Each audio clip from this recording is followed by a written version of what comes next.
Rachel Maskell MP for York Central is putting a bill through Parliament to introduce a legal definition of bullying. So it'll be known as the Bullying and Respect at Work Bill. And this is a really exciting development for a lot of reasons, but partly because there hasn't been a legal definition of bullying before.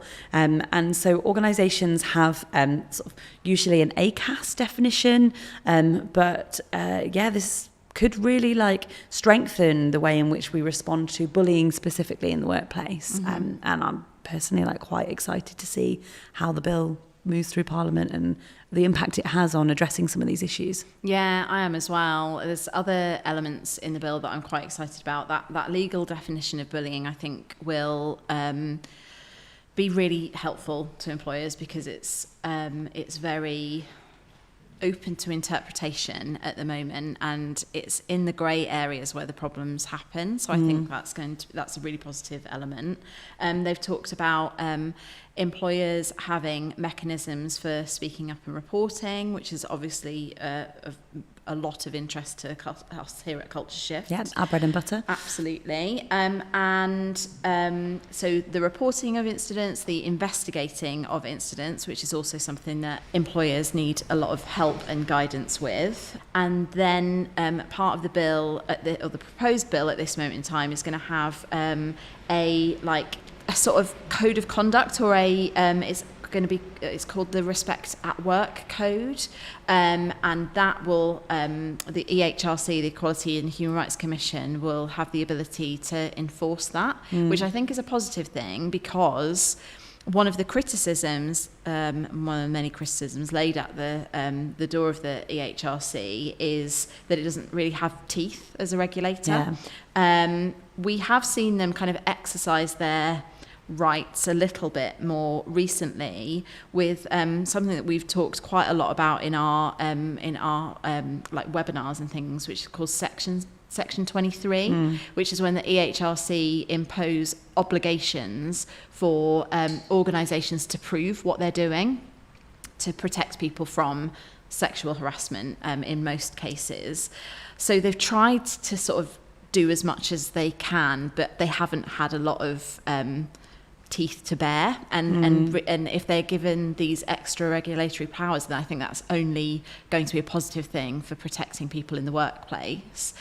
In her sort of research and backing up of the bill, I think some of the statistics were quite interesting, because I'm not sure where these figures come from, but she said that 4.9 million UK workers have experienced bullying, and 53% of victims are not reporting it at the moment. So that's over half the workforce. Yeah.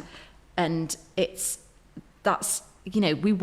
do this every day. Yeah. And those statistics are shocking to me.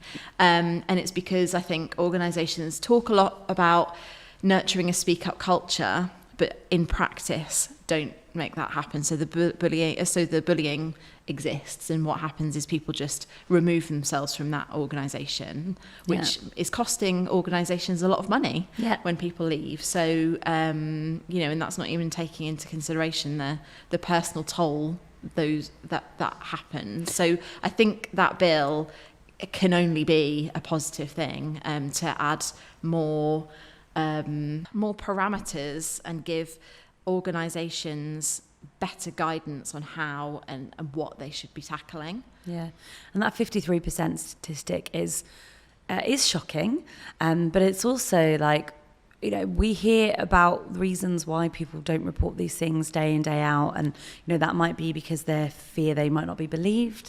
It might be that they fear there might be repercussions, and that they might worry that they might not get the promotions or pay rises that they're aiming for. They may worry that they are being seen as a troublemaker. There's so many different reasons why people are worried about reporting these things, and it's absolutely imperative that organisations and leaders in organisations in particular really take this very seriously. And I think having strengthened legislation, and you know, legislation isn't the be all end all. No. It's imperfect in many ways, and that's a whole other episode.